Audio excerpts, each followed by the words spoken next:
Hey guys, this is Gloria Ward with another version of our self-love conversation. And tonight, this is a person that I've been waiting on all week to actually interview. She was featured in our Inspire part of our blog. And instead of me doing the normal asking the regular question, I actually have to read all of the stuff that she's been doing, because she's a real testimony as to what it means to be a woman who went from nothing to something and actually doing amazing things. So what we have is, stripped of every basic need, Rachel Rakovan had a childhood of extreme poverty and sexual abuse. She was raised by a single mother who was badly battered. Much of her childhood was spent in fear and on the run. She has lived in 4 states and 8 cities. And risen from terrible circumstances, Rakovan has used her past as leverage to inspire and empower women worldwide. She is now a state delegate from the Green Party. She has held 7 pageant titles. She holds a master's degree and was a biology professor and advocate for clean water. Now, I think that's so amazing. She's a TV host and a mother of 2 competitive swimmers. She spends her time fundraising for numerous causes and charities, and is the partner of a gown store that donates proceeds to rehab water wells around the world, and to a nonprofit that helps battered women gain entrepreneurial skills. Now, Rachel, thank you so much for being here. And I thank you for taking your time to actually be with us tonight. I love your story. I do. I love your story. And like I was saying before we actually got on, I just want to hear some of the things that that happened to you when you were young, and how you were able to transition to where you are now. Because I think that's important, because so many of the women in our community are looking for ways to get out of their situation in order for them to actually start to live the life that they want to live. And reading your bio, you have done that. So can you tell us a little bit about that? Sure. As you mentioned, I was sexually abused for the first part of my life, and then my mother was physically battered in front of me, on a daily basis, and I feared for her death almost every day. So, and that was when I was a child, so I obviously had a lot of emotional issues. And in my teen years, the things that I sought out, I actually started blaming my mother, and I started blaming God, and I got away from religion entirely for what had happened to me and what had happened to my mother. And that's how I dealt with that emotionally at that time. Mm-hmm. And then later, I immersed myself. Well, let's talk a little bit about the teen years at first, because I then got into drugs and some, minor bits of promiscuity, I would say, for a teenager. Right. And because I didn't value myself, and I didn't have any self-worth. Right. And, because of what had happened to me, and I just thought that, that it basically just what happens to a person that's sexually abused, they don't value themselves. Now, so, are you the only child, or you had siblings? No, I have 2 sisters, and I have a brother as well. Okay. Yeah, are you the oldest? My brother was much older. No, my brother was much older and was out of the house much earlier. So then it was just the 3 of us, the younger sisters. And I'm the youngest of all of them. And also, so the interesting situation was that, when I was born, my mother was married to their father. Mm-hmm. And I was actually, I don't want to go into all that, but my mother was sleeping with the teenager across the street, and that was my father. Okay. So I was basically, spawned from sexual, what would be considered as predatory sexuality. But anyway, so let's go back to the transitions here. So what did I do? I sought out, all different types of things to try to numb my pain. I even had a blackout where I don't remember a majority of my childhood. And I think that was probably one of the best things that could have happened to me. So Right. I blocked out so much, but I blocked out a lot of the good too. All the good Mm-hmm. things I don't remember either. Mm. So then later, you know, I ended up stealing my mother's car and then wrecking it into a bunch of other cars. I ended up in juvenile detention center. I got put into night school, did a bunch of illegal things when I was under 18. Thank God all those things happened before I was 18 years old. And Right. then, you know, so I was taking everything out on everybody else. And then I finally, after I got out of the detention center and I was going to night school, I started working during the day. And then I started realizing, wow, if I don't change my life, then I'm not going to be able to, you know, I'm basically, I was a part-time telemarketer and I was a part-time telemarketing manager, and I moved up very quickly because I had a, basically I had a teacher, Arthur Lawrence, who helped me a lot. But, you know, to realize if I didn't do something about my life and take control of it, then that was, you know, where I was going to be forever. So, my senior year of high school, I was trying to decide what I wanted to do. If you got your hand, there you go. If you got your hand over the mic, I can hear you now. Oh, okay. I'm sorry. My Uh-huh. senior year of high school, I was reading a lot about the Piketon Uranium Enrichment Corporation that was nearby my hometown. And I started to become extremely enlightened about all the contamination and series of events that was taking place there. I later, after I got my bachelor's from the University of Cincinnati in politics and environmental science, and then I went and got my master's from the University of Illinois in So natural how did resources. how did the transition happen though? With all that stuff that was happening to you, the enlightened moment was because you just thought one day, okay, I need to go ahead and change my life, or did somebody come into your life? I had that enlightened moment, but I still didn't seek out God in my life.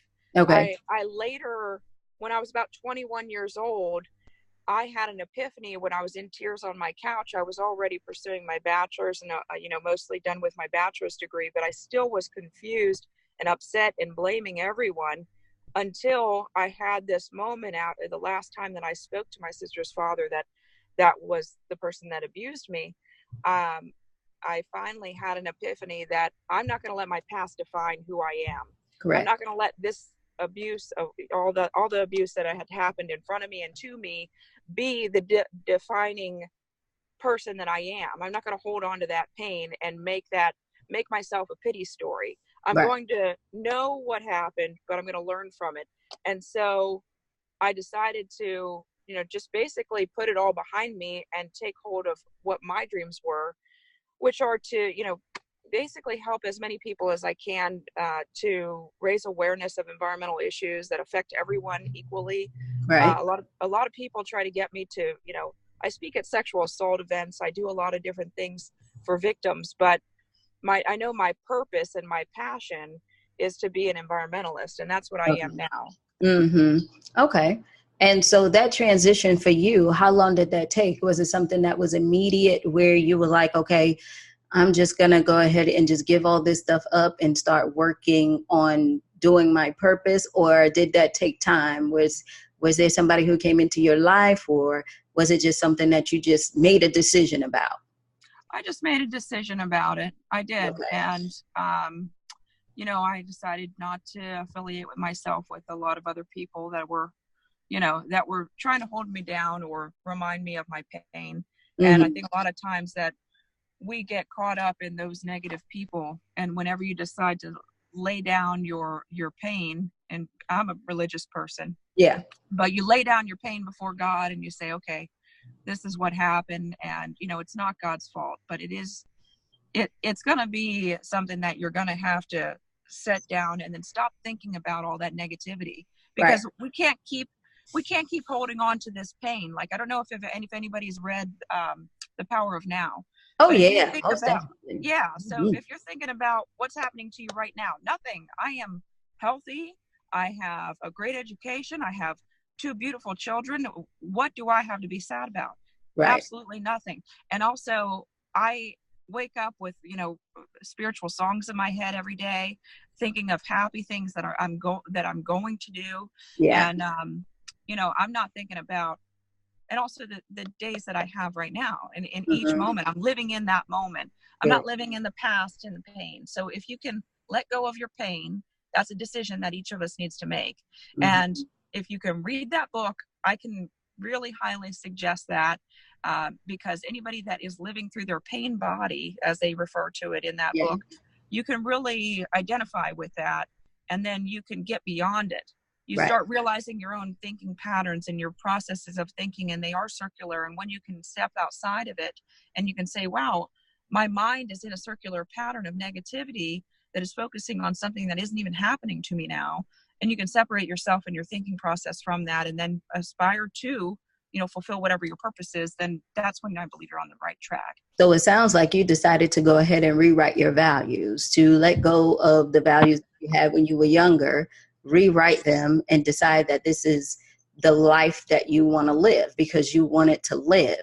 So now, once you made that decision and you on this journey of becoming successful, when you started to face those adversities of, maybe doing the pageants and being part of the delegate and all that stuff, how did you handle those challenges now that you had this whole new mindset? Because it doesn't go away. It's just a new problem, right?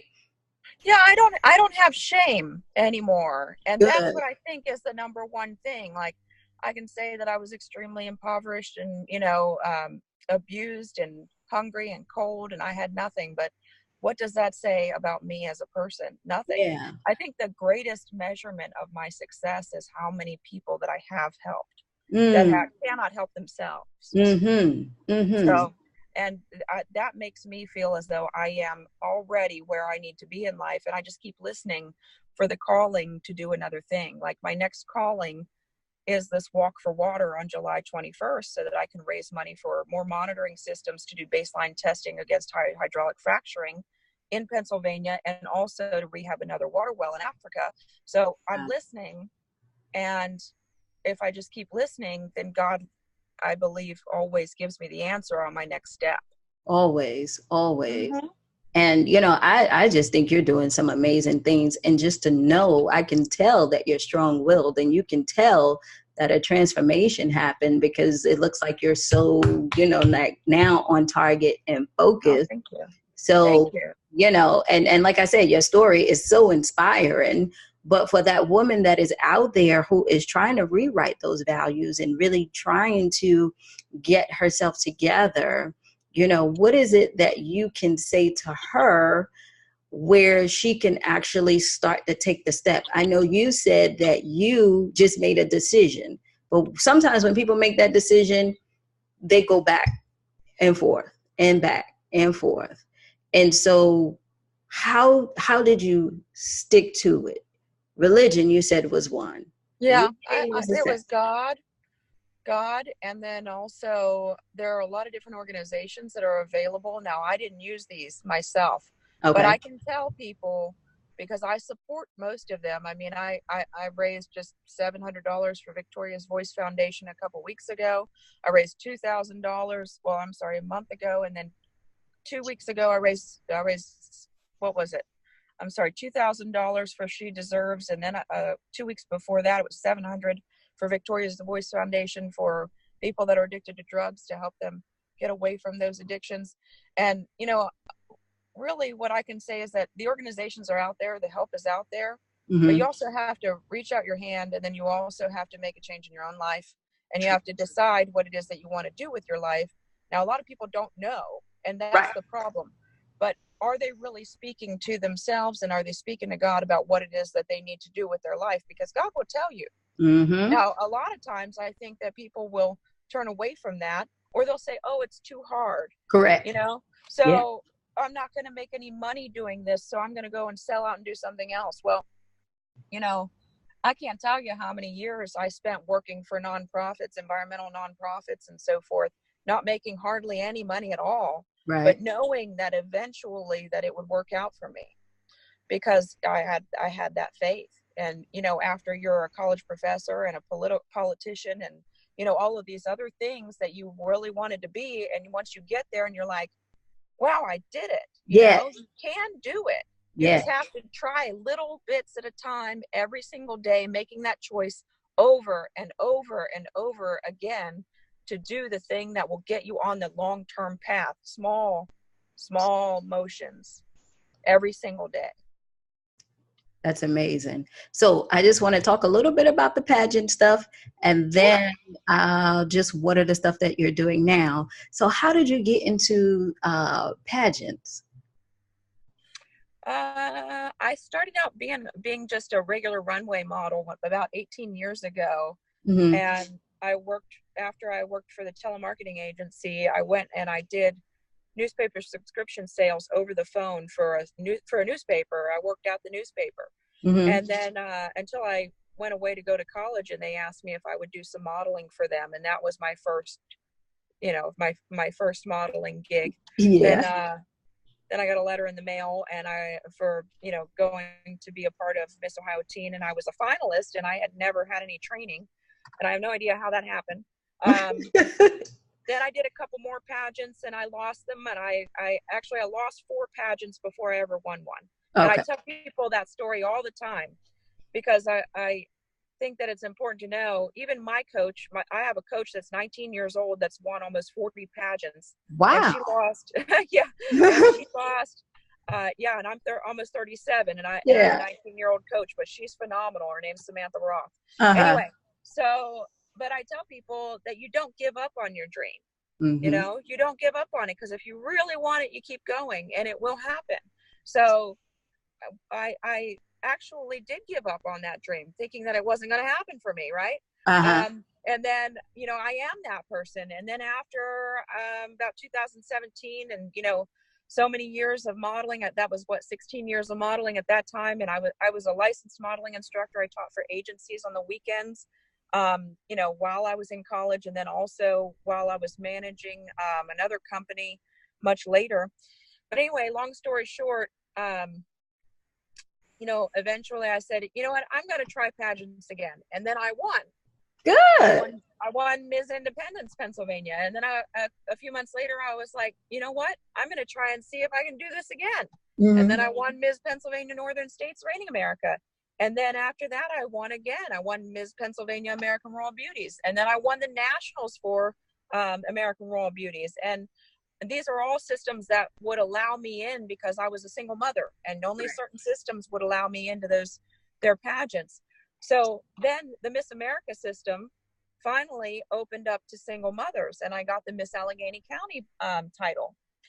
And then I went and competed in that system, and I was really heartbroken, because I knew that, basically that something wasn't right. Mm-hmm. And what wasn't right was that I was not friends with the previous title holder for the previous year, and they were friends with one of the judges, and that's all I had to say about that. Gotcha. So that's all I had to say about that. But I was so upset, because I exercised for 8 months, and I was actually, in my opinion, and some other people's opinions, the most fit person on the stage. Okay. And so when you don't win the fitness award, and you know that you actually deserved it now, and everybody else knows that you deserved it, but you still didn't win it.